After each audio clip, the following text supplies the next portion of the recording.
गुरु प्यारी साध संगत जी, प्रेम से कहना धन निरंकार जी। आशा करती हूँ सद्गुरु माता जी के आशीर्वाद से आप सभी अच्छे होंगे। आज मैं आप सभी के लिए एक नई साखी लेकर आई हूँ। साध संगत जी, अगर कोई इंसान गलत कर्म करता है तो उसकी सज़ा तो उसे भुगतनी ही पड़ती है। साखी का विषय यही है, चलिए सुनते हैं आज की ये साखी। साध संगत जी, राखी अपने पति नीलेश और अपनी सास के साथ रहती थी। राखी की शादी को 10 महीने हो गए थे। शादी के बाद ही उसे समझ में आ गया था कि उसकी सास अपने छोटे बेटे से ज़्यादा प्यार करती है, क्योंकि नीलेश का छोटा भाई एक बहुत बड़ी कंपनी में काम कर रहा था और हर महीने घर का खर्चा चलाने के लिए पैसे वही भेजता था। अपने बड़े भाई नीलेश से पहले वो अपनी पसंद की लड़की से शादी भी कर चुका था। साध संगत जी, जब नीलेश 12 वर्ष का था तब उसके पिता की मृत्यु हो गई थी। तो पिता की मृत्यु के बाद से नीलेश ने गांव में ही स्थित अपने पिता की परचून की दुकान संभाल कर घर चलाना शुरू किया। नीलेश ने अपने छोटे भाई को पढ़ाया और नीलेश का वही छोटा भाई आज नौकरी के घमंड में अपने बड़े भाई को पूछता भी नहीं था। नीलेश की शादी की उम्र निकलती जा रही थी। नीलेश की बुआ जी एक दिन उसके लिए राखी का रिश्ता लेकर आई। इधर नीलेश की माँ भी घर का काम अकेले करते करते बेचारी परेशान हो गई थी, तो उन्होंने नीलेश की शादी राखी से करवा दी। अब नीलेश की माँ को तो केवल एक मुफ्त की नौकरानी चाहिए थी। शादी के बाद राखी ने देखा कि कोई भी घर में नीलेश के खाने पीने का ध्यान नहीं रखता है। सुबह नीलेश रात की बची हुई बासी रोटी और अचार खाकर चला जाता था और दोपहर में उसकी सास उसके टिफ़िन में अचार, चावल, नमक, प्याज रख देती थी और थोड़ी बहुत सब्जी जो बनती थी वो तो नीलेश की माँ ही खा लिया करती थी। राखी को ये सब देखकर ज़रा भी अच्छा नहीं लगता था। एक दिन राखी अपने पति नीलेश के साथ बाज़ार में गई तो बड़े प्यार से वो पति के लिए एक टिफ़िन खरीद कर ले आई। तो राखी ने सोचा, मैं अपने पति को अच्छा खाना बना कर दूंगी। अगले दिन सुबह सवेरे जब नीलेश दुकान पर चला गया तो राखी ने खाना बनाना शुरू किया। खाना बन जाने के बाद राखी ने बड़े ही प्यार से दाल, चावल, सब्जी, फुलके, सलाद और अचार पैक किया। लेकिन राखी की सास ने टिफ़िन राखी के हाथों से छीन कर उसे एक ज़ोरदार तमाचा मारते हुए कहा, बहू, तुमने किससे पूछ कर इतना सारा खाना बनाया है? क्या तुम्हें पता भी है कि राशन कितना महंगा है? और मेरा छोटा बेटा राशन भरवाता है। तुम्हारे पति की कमाई तो वैसे भी दुकान में ही लग जाती है और वैसे भी तुम्हारा पति दिन भर दुकान पर खाली ही तो बैठा रहता है, तो उसे इतना सारा खाना देने की क्या ज़रूरत है? उसके लिए चुपचाप ये अचार ले जाओ। अब पीड़ा के मारे राखी की आंखों से आंसू बहने लगे। राखी ने धीरे से कह दिया, माँ जी, क्या दुकान पर बैठने वाले को सही पोषण की ज़रूरत नहीं होती? क्या उसे खाना नहीं चाहिए होता? नीलेश भी तो आपके ही बेटे हैं ना। क्या आपको दिखाई नहीं देता कि उनका शरीर कितना कमज़ोर हो गया है, उनका चेहरा कितना सूख गया है, उनकी हड्डियाँ निकल आई हैं। उन्हें खाना पीना ढंग से नहीं मिलेगा तो उनकी सेहत खराब हो जाएगी। आप मुझे ढंग का खाना नहीं देती हैं और कहती हैं कि मैं दिन भर घर में बैठी रहती हूँ। चलिए, मैं तो चुपचाप सह लेती हूँ, लेकिन मेरे पति तो कितनी भाग दौड़ करते हैं। दुकान का सारा काम उन्होंने संभाल रखा है। अगर दुकान पर ज़्यादा काम नहीं है तो इसमें उनकी क्या गलती है? मैं तो आपकी बहू हूँ, मैं समझ सकती हूँ कि आपको मेरा खाना पीना पसंद नहीं आता होगा, लेकिन वो तो आपके बेटे हैं। अपने बेटे के बारे में आप ऐसा कैसे बोल सकती हैं? बोलते बोलते राखी तो रो पड़ी। तो राखी की सास गुस्से में बोली कि अब तुम मुझसे सवाल जवाब करोगी। लगता है कि मैंने तुझे कुछ ज़्यादा ही राशन पानी खिला दिया है, तभी तो तू इतना बोलने लगी है। आज तो दुकान पर खाना लेकर ही नहीं जाएगी, तब तेरी अकल ठिकाने आएगी। तुझे भी आज दोपहर में कुछ भी खाने के लिए नहीं मिलेगा। इतना कहकर राखी की सास ने उसे ज़ोर से धक्का मार दिया तो राखी गिर पड़ी। उसके सर में चोट लग गई।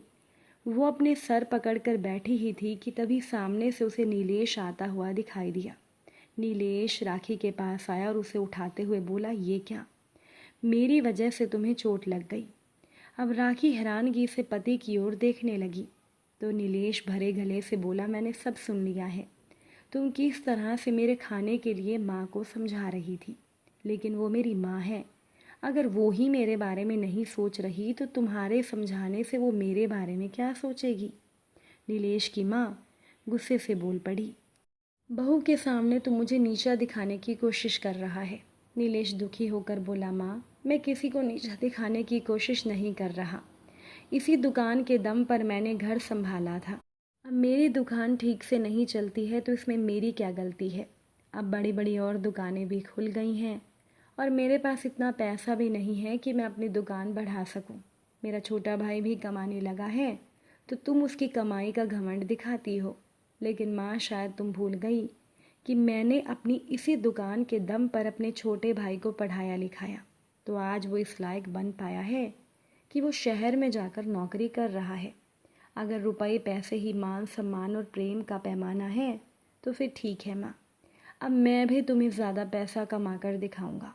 मैं बस तुम्हारे प्यार में इस छोटी सी दुकान को लेकर गांव में पड़ा था कि चलो कम से कम मैं मेरी माँ के पास तो हूँ। लेकिन जब मेरी माँ को ही मेरी फ़िक्र नहीं तो मैं किसके लिए यहाँ रहूँ। तो नीलेश की माँ गुस्से में बोली, तू धमका किसे रहा है? तू घर छोड़कर चला जा, मैं तुझे इस घर में हिस्सा भी नहीं दूंगी। मैं तो अपने छोटे बेटे के पास चली जाऊंगी, वहाँ पर मैं आराम की ज़िंदगी जीऊँगी। तेरा क्या है? तू तो पढ़ा लिखा भी नहीं है, यहाँ भी भूखा मर रहा है, जहाँ जाएगा भूखा ही मरेगा। यहाँ पर तो तुम लोग रह रहे थे तो कम से कम मेरा छोटा बेटा तुम लोगों का खर्चा तो उठा रहा था। नीलेश से अब और ज़्यादा सुना नहीं गया। वो एक स्वाभिमानी व्यक्ति था।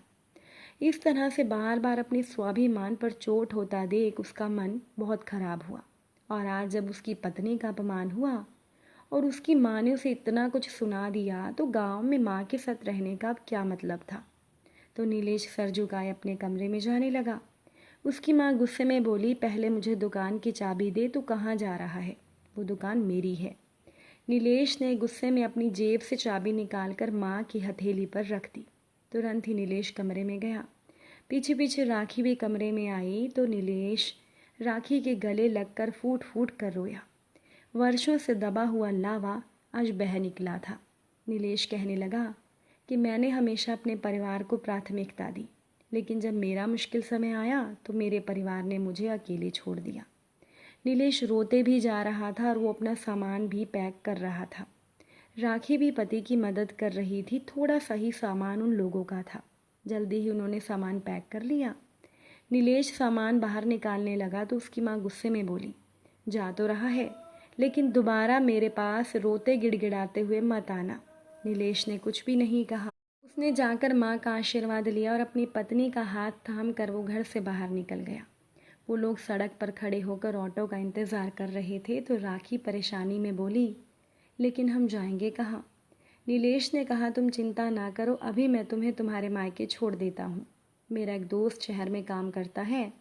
उसने कई बार मुझे भी अपने पास काम करने के लिए बुलाया था, लेकिन मैं उसे हर बार मना कर देता था। मैं वहाँ जाता हूँ, पहले अपने रहने का इंतज़ाम करता हूँ, कोई काम ढूंढूंगा, उसके बाद मैं तुम्हें भी अपने पास बुला लूँगा। तो राखी ने सहमति में सर हिला दिया। 2 महीने तक राखी मायके में रही और इसी बीच नीलेश को एक कपड़े बनाने वाली कंपनी में काम मिल गया था। वो हेल्पर का काम कर रहा था, साथ ही सिलाई की ट्रेनिंग ले रहा था। शुरुआत में नीलेश का वेतन बहुत कम था। 3 महीने के अंदर ही उसने डिपॉजिट देकर एक छोटा सा किराए का कमरा ले लिया था और अपनी पत्नी को वो अपने पास ले आया था। अब नीलेश सिलाई सीख चुका था तो उसे मशीन का काम भी मिल चुका था। अब नीलेश महीने के 15-20 हज़ार आराम से कमा रहा था। वहाँ पहुँचकर उसने अपनी पत्नी को भी सिलाई सिखा दी और 2 महीने के बाद राखी भी सिलाई सीख चुकी थी और अब वो भी पैसा कमाने लगी थी। दोनों पति पत्नी इतना तो कमा ही रहे थे कि उनकी ज़िंदगी आराम से बीत रही थी। बाकी के पैसे बचत करके वो बैंक में जमा कर रहे थे।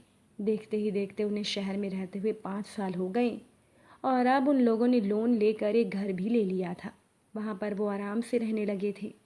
इसी बीच पता चला कि राखी के घर संतान का जन्म होने वाला है तो राखी ने काम करना छोड़ दिया। तय समय आने पर राखी ने एक बेटे को जन्म दिया। अब दोनों पति पत्नी बेटे की परवरिश करने में लगे थे। इसी बीच नीलेश एक बार भी माँ के पास नहीं गया, क्योंकि उसकी माँ उसके वहाँ से जाने के तुरंत बाद ही अपने छोटे बेटे के पास शहर में चली गई थी। उन लोगों ने तो नीलेश का फ़ोन उठाना भी बंद कर दिया था। नीलेश भी अपनी तरफ से उन्हें फ़ोन नहीं करता था। तो एक दिन नीलेश के गांव में रहने वाले दोस्त का फ़ोन आया और उसने कहा, तुम्हारी माँ बहुत बीमार है और वो गांव में अकेली है। नीलेश सोच में पड़ गया कि मेरी माँ मेरे छोटे भाई के पास क्यों नहीं है। जब नीलेश गांव पहुंचा तो उसकी माँ उसे देखकर फूट फूट कर रोते हुए बोली, बेटा मुझे माफ़ कर देना, तेरे साथ गलत करने की सज़ा मुझे मिल रही है। तेरा छोटा भाई अपनी पत्नी के साथ विदेश चला गया और मुझे यहाँ गांव में छोड़ गया। उसने मुझसे वादा किया था कि वो जल्दी ही मुझे विदेश बुला लेगा, लेकिन वो मुझे लेने नहीं आया। आज मैं अकेली हूँ। मैं समझ गई हूँ कि स्वार्थी लोग किसी के नहीं हो सकते। हमने भी तो तुझसे बस अपना मतलब ही निकाला, तेरा दुत्कार किया था। लेकिन बेटा मैं गलत थी। मैंने ये गांव वाला घर और दुकान तेरे नाम कर दिया है, क्योंकि मैं नहीं चाहती मेरे बाद कोई गलत इंसान के हाथों में ये घर जाए। इतना कहते कहते नीलेश की माँ ने आखिरी सांस ली। नीलेश को बड़ा दुख हुआ कि उसकी माँ को अपने कर्मों के कारण बुढ़ापे में अकेलेपन का कष्ट भोगना पड़ा।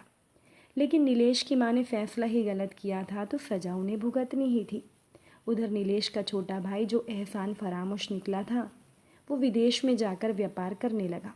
व्यापार में उसे घाटा हुआ और उसके व्यापार में जो उसका साथी था उसने उसे ऐसा फंसाया कि वो जेल की सलाखों के पीछे पहुंच चुका था। और नीलेश के छोटे भाई की पत्नी भी परेशान होकर मायके लौट आई थी।